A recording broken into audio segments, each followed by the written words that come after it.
Hello, this is the second episode of a series of presentations that I will be making on the European Union, what it is and how it works.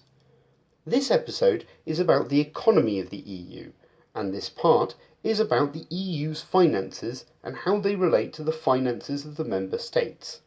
If you have not watched the first episode yet, which is about the governance of the EU, then I suggest that you do so before watching this part, as it will provide some useful background.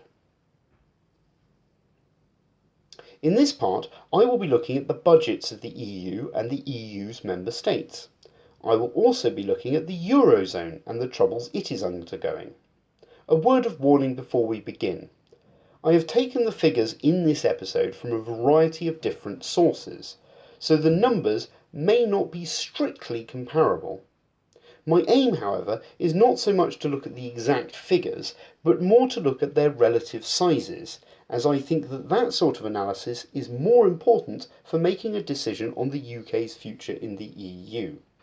I will try to talk about the figures with an appropriate level of accuracy, and not to pretend that they have more accuracy than they actually do. The first topic we will consider is the EU's budget. The EU has a budget of about 140 billion euros and a GDP of 14.3 trillion euros. This means that the EU's budget is about 1% of the total GDP of the EU. Compare that with government expenditure in the three biggest EU member states, who all have a total government expenditure of around 50% of their GDP. This is interesting to note as it shows what little financial clout the EU has compared to its member states. This will become relevant later when we are discussing the Eurozone. Let's look at what the EU spends its money on. The two biggest items in the EU budget are the natural resources budget, which is spent on subsidies to the farming and fishing industries, as well as environmental protection, and the economic, social and territorial cohesion budget, which is spent on assisting the less developed parts of the EU to develop. The rest of the budget is spent on business development, security cooperation and administration, amongst other things. Contrary to popular belief, the accounting of the EU is generally quite good nowadays, and their accounts have been signed off by their auditors for the past 7 years in a row. Let's now look at the UK's contributions to the EU.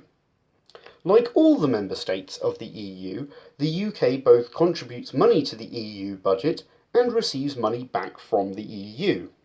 The UK is a net contributor to the EU budget, meaning we give more than we receive.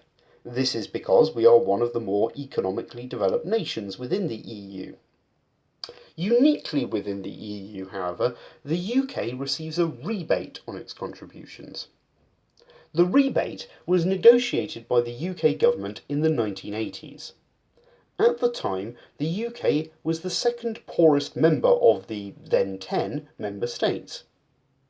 In addition, at the time, around 80% of the EU's budget was spent on farming and agriculture, which the UK benefited from less than the other EU members. Given those two facts, the EU agreed to give the UK a rebate on its contributions. There has been pressure in recent years to remove the rebate, as the EU no longer spends so much of its budget on farming, and the UK is no longer the second poorest member of the EU.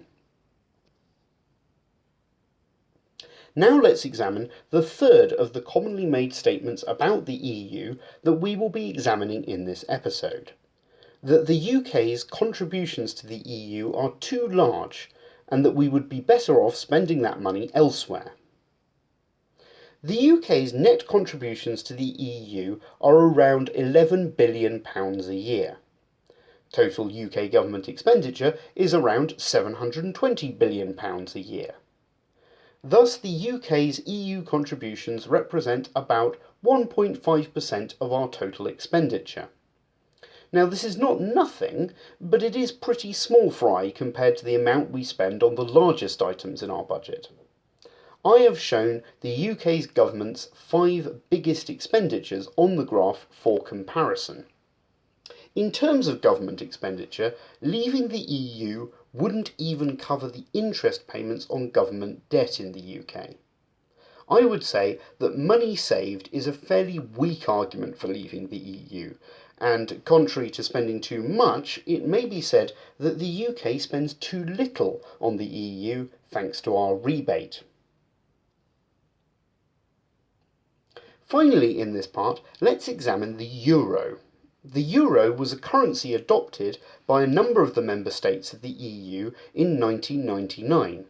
It is referred to as the single currency to indicate that the states that adopted this currency gave up using their own individual currencies to adopt a common one. The countries that use the euro are known as the Eurozone, shown here in dark blue. The rest of the EU states, shown in lighter blue, are obliged to join the euro once they have met the conditions for joining. The 2 exceptions to this rule are Denmark and the UK, which can join if they wish but are not obliged to do so. The Eurozone countries have been in economic trouble lately. To examine why, we need to look at the various ways states control their finances. There are 2 main methods: monetary policy and fiscal policy. Monetary policy involves attempting to control the value of the currency so that general trust in the currency is maintained. The value of the currency can be degraded by inflation and can be controlled through the setting of interest rates. Interest rates are generally set by the central bank of the state. For example, the Bank of England in the UK or the Federal Reserve Bank in the United States. The Eurozone has one central bank, unsurprisingly called the European Central Bank. Fiscal policy is the collective name for government taxation and spending. Governments can control the economy through spending more or less, or raising or lowering taxes. In the EU, the vast majority of taxing and spending powers are held by the member states, rather than by the EU. As we have already seen, the EU's budget is tiny compared to its GDP.